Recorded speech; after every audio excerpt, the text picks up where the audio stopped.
So last night I did the worst modification that I have ever done to a car. Liam and Matt peer pressured me into cutting the springs on my 350Z. It almost literally would not move off the ramp. It's that low. Honestly, it's just awful. It rides horrendously. I couldn't even drive it home because it's that bad, so let's get this sorted. So obviously with the 350 in this state, I was never going to drive it on the road. We've got some more modifications to do to the 350Z before we take it on the next drift day. So the first thing we need to do is get this standard suspension off. Liam, send her up. So, in this video, we'll be changing over the suspension, the W-brace, which is a known kind of common fault for the 350Z. We'll be fixing the headlining, which we put in another video, and then taking the old gal on a drift day. So, to get the old suspension off, there was just a 17mm at the bottom of the shock, then the brake line to remove, and I believe it's the ABS wiring, not 100% on that. And then it was just a case of getting under the bonnet and removing the strut brace so we could access the 3 bolts on each side to be able to remove the top mounts, and then the suspension's free from the car.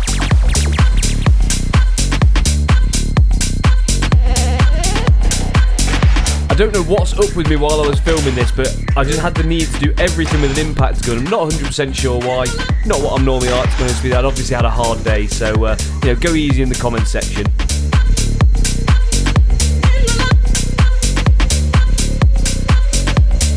So, once those 3 top mount bolts were removed, the suspension was now free from the car, and all we had to do was compress that shock slightly and then be able to remove it with no problems.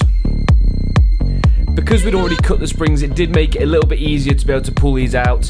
I don't know why I managed to let Liam and Matt convince me this was a good idea. As I said, it's probably the worst thing I've ever done to a car, and I knew I wanted coilovers all along, but it just pushed me to do that the very next day.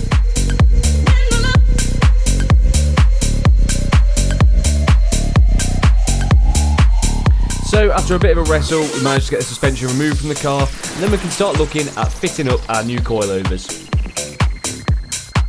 So all of the bits that we're fitting on the car today have been supplied to me by Tarmac Sports in Derby. They're 350 and 370Z specialists, so if you need anything for your car, you know exactly where to go. I'm going to leave a link in the description. Chris and Bob, who helped me out with my purchases, were dead helpful and obviously knew their stuff.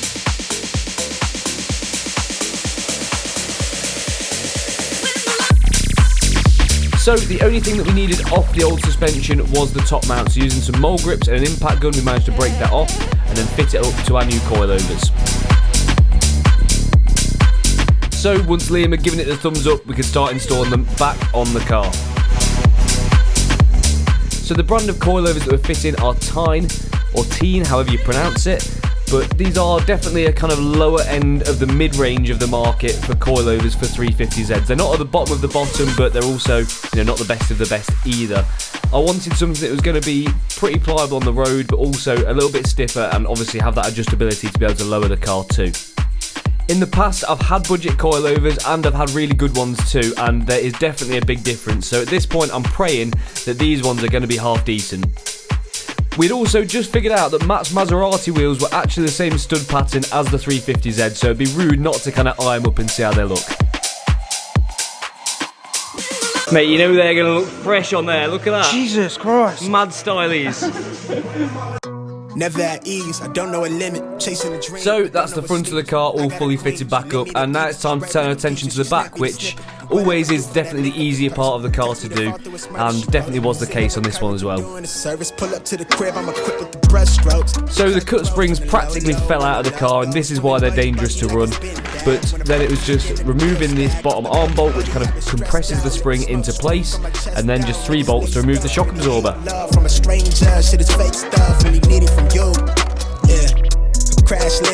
So to make this easier, you can just push the shock up, compress the shock, and then it comes out super easy.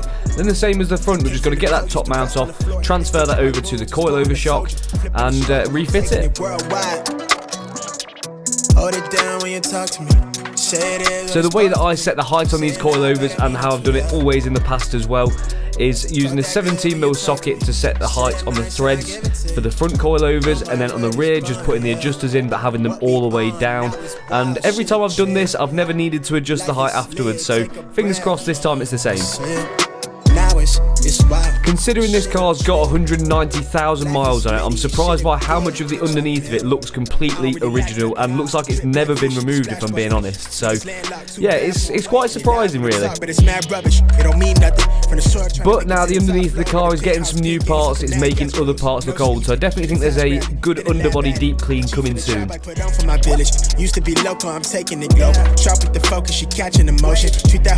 So now it's time to install the new springs on the back and finish the coilover install, and the way that we did this is getting the springs in place and using a piece of wood on the jack and compressing the spring up, and then we're just able to slot that last bolt in. Say it is what it's supposed to be. Say it loud, better mean it to ya. So now the coilovers are all fully installed, we can get that strut brace back on, get the wheels back on, and then see how it's looking when it's back on the floor. Now it's wild, shit a trip. Life is lit, take a breath. Now it's wild, this shit a trip. Life is litty, you shit a gift, bitch I'm him. Here we have it, moment of truth. Go on Liam. Fingers on the buttons.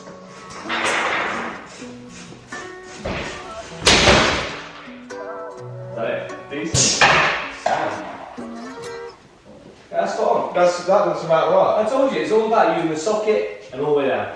It's a very precise measurement. No, you got to make the handbrake off the back. And oh yeah, handle it out of here. When you drive forward, right? Well, at least you'll be able to get off the ramp now by the looks of it. Yeah, get off the ramp. I can drive home. That's a load better. And it's still got some loads. It is quite close to the and they've got to settle in and all, haven't they? Yeah. Can you try and get off the ramp? Nah, is it going to be as bouncy as cut springs, or if coilovers going to be worth the money? Let's try and find out if it's true or if it's no.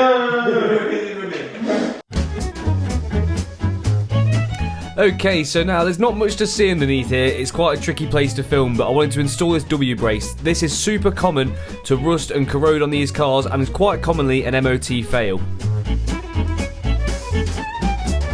So after removing, I think it was about 10 or 12 bolts from the W brace, it literally just drops off. Or what was left of it, I should say. It was absolutely hanging out its arse. There was pretty much 50% of the original W brace there, as you can see by all the rust on the floor. So we'll be replacing it with the one supplied to us from Tarmac Sports. I believe this is actually their own one, and as you can see, it's actually very different to the one that came off the car, and it's supposed to be a lot longer lasting as well. So this was a pretty easy install, I'll be honest with you, but it was a little bit tight getting under the car, especially while it's on the floor, because we couldn't do it on the scissor lift. So after 10 minutes of rolling around on the floor, covered in rust, it was all done.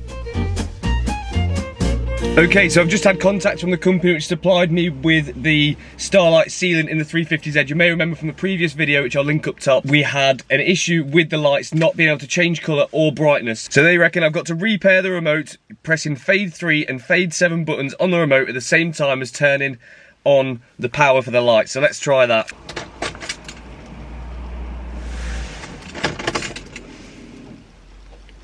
Oh, oh yes! There we go, living the dream. That's loads better. So now, hopefully, I can adjust the brightness of all the lights and the colour, and even put it in party settings.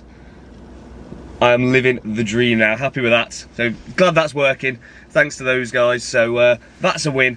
Let's see how the 350Z does on this drift day.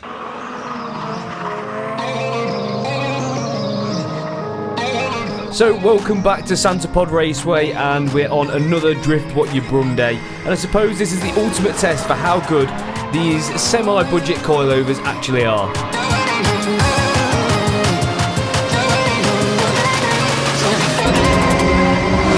Backward over down, backward again. One more mic. So I've got these coilovers set pretty low, and after already driving it on the road, I was surprised by how soft they actually were. They're actually quite comfortable, you know, considering one, the price of them, and two, the height I had them set at. So that was a good start.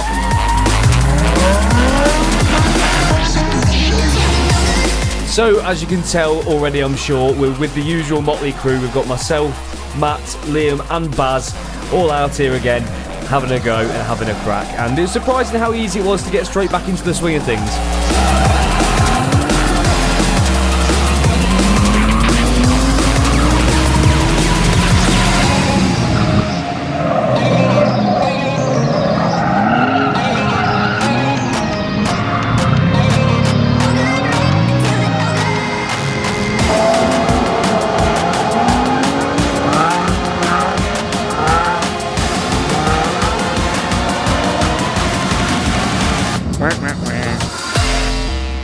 So this is now my third drift day. The first one was at D-Pad, where I had that crash, which you may remember. The second one was also at Santapod on a Drift What You Brung day, which was a little bit more successful, but also quite a slow learning curve. And this time I really kind of fell back into it and managed to enjoy it a lot more. Kind of step up which track I was using and was able to start linking up a few corners and having a lot more fun with it.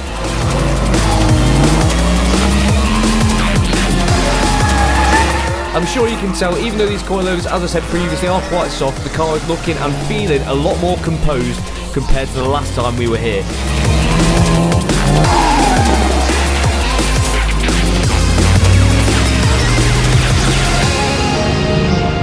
So feeling good about the day, it was now time for Matt and Baz to flex their newfound skills on the big boy drift track. So I suppose we'll see how they get on in a second. I'm going to stall it and then say Ricardo. So, the nerves were setting in, and the pressure of going on the big boy track out there with the real drifters was starting to set in. Baz's palms are sweaty, knees weak, and arms are heavy. But there's no vomit on his sweater already, and he's definitely not had any of Mum's spaghetti because he's too nervous, but the BMW is ready. And down comes the checkered flag, and the pressure rises as it's time for Baz and Matt to shine. I think this music sort of does them dirty, to be honest with you. They actually did pretty well. All things considered, you've got to bear in mind we're all new to this, and also as well, it's never going to be easy, especially in cars which aren't really adapted to suit drifting. So hats off to these pair for giving it a crack and having a good go, and being pretty successful. Can you leave it under the bag? So, as my ring doorbell goes and the day draws to an end, it's time to call an end to the video. Please don't forget to subscribe to the channel. Make sure you stay tuned for the next episode. We've got some big plans, and we'll catch you then.